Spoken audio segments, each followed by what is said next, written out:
I think the last time I checked, there's like more than 200 First Nations in British Columbia, and I don't know really who to ask it from, but I'm wondering if someone from the Indigenous representatives that was here or is here could explain how you're all going to be able to have the same point of view when you go in to try to put together all this action plan. Call on Cheryl as the senior member of the Leadership Council present today, or Dawn, or Lydia, or Rosalie, either one, whoever wants to.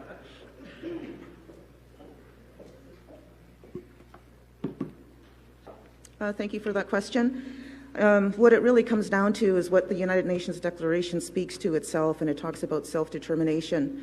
And so that is how we're going to be able to work together. I mean, it took all of us in this province to work in cooperation and in consultation with the province to develop the action plan itself. So it already is a reflection of some of our priorities. And so, as the Premier had stated, it is a roadmap for the work that lies ahead. So we are hoping everybody is going to be able to participate, as I said in my comments earlier, to have ownership of this action plan. Sorry, I forgot to take this all the way off. But yeah, that's how we see it moving forward. You have a follow-up? Sure. Might be a bit easier question. In one of the actions I see that there's a plan to possibly review how we name municipalities and regional districts. Are we going to rename a whole bunch of towns and regional districts in the province? Well, we're doing that now, Dirk, based on community input, Indigenous and non-Indigenous. I don't know if Murray can inventory the number of regional districts or areas that have applied for a name change. This is done in consultation with Indigenous and non-Indigenous peoples. There's not an expectation that there will be a raft of name changes, but if that's the will of the community, I think that's an appropriate thing to do. And quite frankly, I'm finding as we engage, Cabinet has to approve these name changes. It's part of the archaic system that we talked about. We ensure that there's full buy-in from communities. This is not done arbitrarily. It's done at the request of communities, and it's usually done with input from as many people as possible. Shannon Waters, BC Today.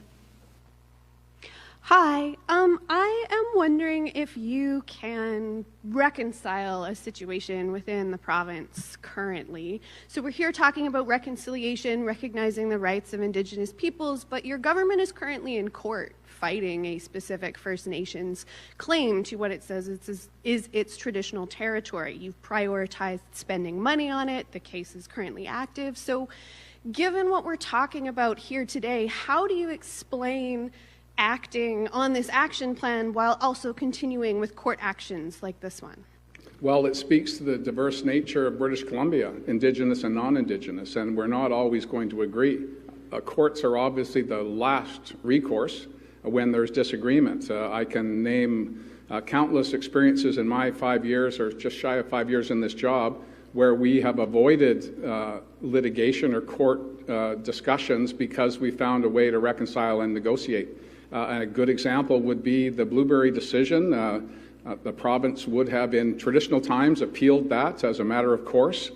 We chose to not do that and instead sit down and negotiate. The case in the Chalmette territory that you're referring to is one that unfortunately couldn't get resolved without it ending up in a courtroom. But the direction to litigate the litigators is not provided by Cabinet, it's provided by the Attorney General, and if you have questions about their strategies, you should take it up with him.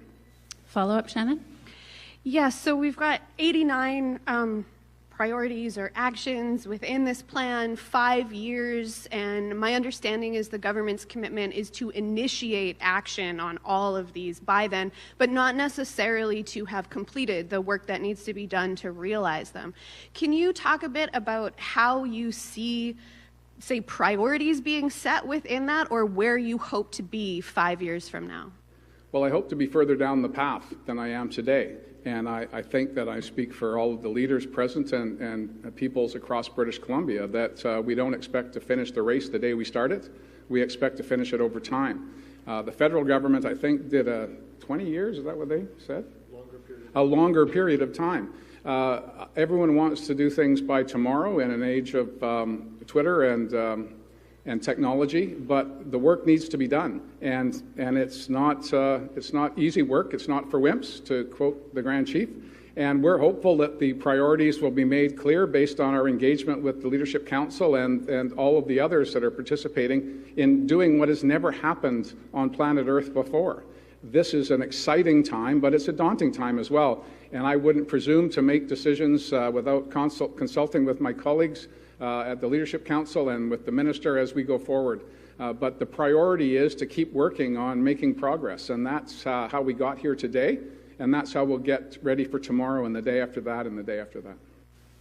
Moving to the phone line, we have Lisa Eusdo, City News. I think this might be for Cheryl Kazimir. You said in your comments that you were hoping that people see themselves in this. And I'm just wondering if you can talk to that a bit more, because I think, people who are not Indigenous see this as overwhelming. Well, everybody sees this as overwhelming and perhaps more aspirational than actual. And so I'm wondering if you could just talk a bit about what you meant with that. Well, thanks very much for the question. I think it would be under-inclusive to use the word aspirational, because really it's a vision with outcomes that are identified in the document. We have objectives, we have here's where we want to be as outcomes, and then we have specific measures to try to get there. So when you use the word aspirational, yes, we co-developed this. This is the vision that we want for Indigenous and non-Indigenous people alike, because the belief is, that I'm certainly that you would agree, that if Indigenous people's full potential is realized, we'll realize the full potential of all of our province. So I think as for the actions, 89 of them are tangible, measurable. I'd invite you to look at them. They're things you can actually say, you can get your arms around and do during the 5-year period. Some of them have already been undertaken. A couple of them had already been done. We passed legislation in the last session to deal with a couple of them. Anti-Indigenous racism was one of them.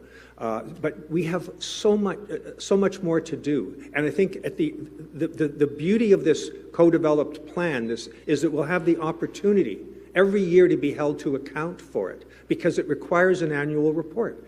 And we'll see how much progress we've made. We've made some progress in some. Some of the measures are going to be so transformational that we'll get a good start, as the Premier said, but no one will ever think we could finally conclude. Others will be very easy to put a check mark beside. And we'll continue to work together as other action plans occur in our future. Lisa, do you have a follow-up? Yes, when people are driving home tonight or going to be listening to this story on our news show, what do you hope that they take with it that is a step that they will do as part of this next 5-year plan? Well, I'm hopeful that people who are tuning in to these issues today will take some time to reflect on the history of British Columbia, the history of Canada, how we all came to be here. I'm the son of an immigrant. Aside from the Indigenous peoples present today and those around British Columbia, all of us came from somewhere else, and we are on territory that was unceded when we arrived. There have been treaties that have been developed, and I'm grateful that the Alliance of Modern Treaty Nations are participating, because it's not the end when a treaty is signed, it's the beginning of a relationship. Similarly, when we tabled the legislation 2.5 years ago, it was not a final day, this is it, we're done, high fives all around. It was, as Grand Chief Stuart Phillip highlighted, when the heavy lifting started. So those who are tuning in today and learning about the Declaration Act and the UN Declaration on the Rights of Indigenous Peoples, I'll hope they'll reflect on the benefits of all of us have of living in this spectacular place, and the talents and the unique traditions that are sprinkled around our communities, Indigenous and non, and acknowledge that today is the day we began the journey together. We're all paddling in the same direction. Hopefully, over time, we'll all be in the same canoe. Those are the types of things that inspire us as a government. Those are the types of things that inspire, quite frankly, the secretariat that Murray has put together to drive this. This is not a Ministry of Indigenous Relations and Reconciliation initiative. It is a government initiative. All ministers are responsible for delivering on the action plan. All ministries are responsible for ensuring that the work that they do recognizes and understands the commitments that we've made to each other through legislation unanimously supported by all parties, And that's what I hope people will take away from this. It's a good start on a new beginning for all of us, and I'm hopeful that tomorrow will be brighter than our past when it comes to how we interact with each other. Next question is from Lisa Cordasco, Vancouver Sun. Thank you. Just to follow up a little bit on that, does the provincial government have a plan to bring non-Indigenous residents and taxpayers in British Columbia who, I mean, let's face it, there's a lot of racism in this province? What will you do to convince voters and taxpayers that they need to support this? Well, we're working on anti-racism strategies all the time. Rosalie talked about police and the disproportionate number of Indigenous people who are incarcerated in British Columbia and indeed in Canada. We're reviewing in an all-party committee the Police Act with a view to ferreting out those elements that are inherently racist and making sure that the law is governed and protected by law enforcement that understand and have modern tools to work with, because we now live in a society that's quite different from the one that we did 50 years ago when the Police Act was drawn up. And for citizens who are saying, what's in it for me, if that's your question, Lisa, and I hope that's what I took out of it, what's in it for British Columbians is certainty. What's in it for British Columbians is an understanding of who we are as a people and where we can go together.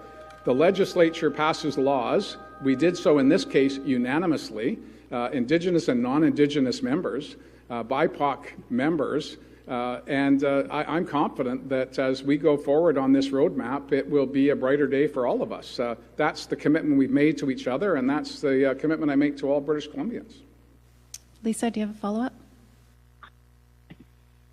Thank you. I'd like to ask the Indigenous leaders who are here today, are there any sort of potential pitfalls that you are mindful of in this process and you'll be keeping an eye on?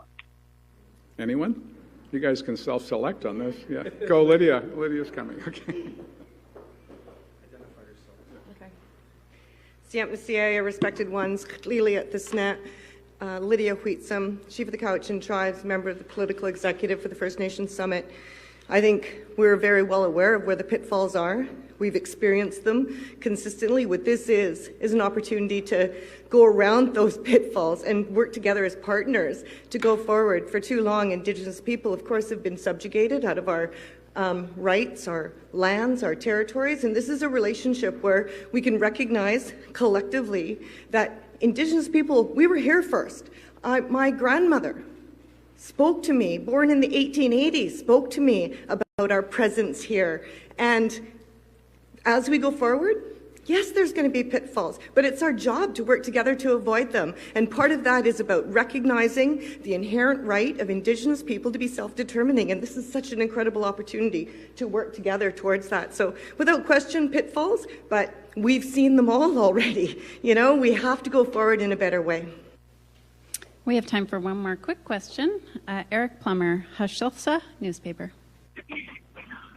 Hi, good afternoon. Thank you for taking my question. I recall when DRIPA was passed more than 2 years ago, there was approximately 5,000 laws that needed to be brought into compliance in BC with UNDRIP. I'm wondering if someone could speak to the progress in this respect and to give us some sort of a timeline as to when all BC laws can be brought into compliance with UNDRIP. Well, thanks very much for the question. One of the things we've done, and the Premier alluded to it, and it's in the action plan, is create an organization to serve the entire government, not the Ministry of Indigenous Relations and Reconciliation, but rather the entire government, called the Secretariat.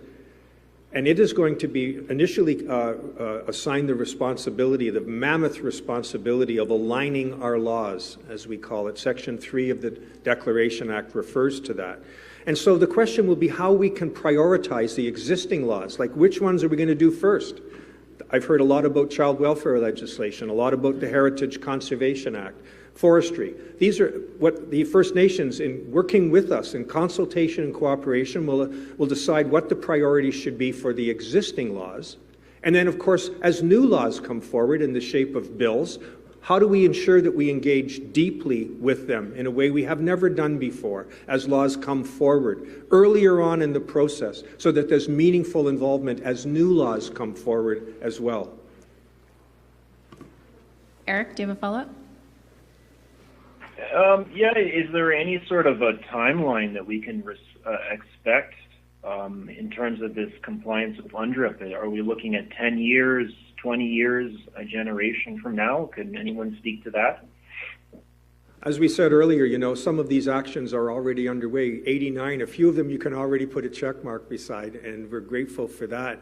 We co-developed the section of the Human Rights Code that specifically bans anti-Indigenous racism in the last session. That was an action that had been considered and worked on together, and we've done that. And we've got other work to do that's underway. You know, some of it will not be done, I'm sure, for a generation. But a lot of it will be done right now. And as the Premier said, we're taking very, very large steps in the next 5 years. And people are going to be able to say, you did it or you didn't do it. And that level of accountability is something unique in reports like this. It cannot be compared to other plans in the past. It's focused on action, it's focused on deliverables, and it's all about accountability and working together with First Nation Leadership Council and in rights and title holders to get it right. And I think we're really confident we're going to do so.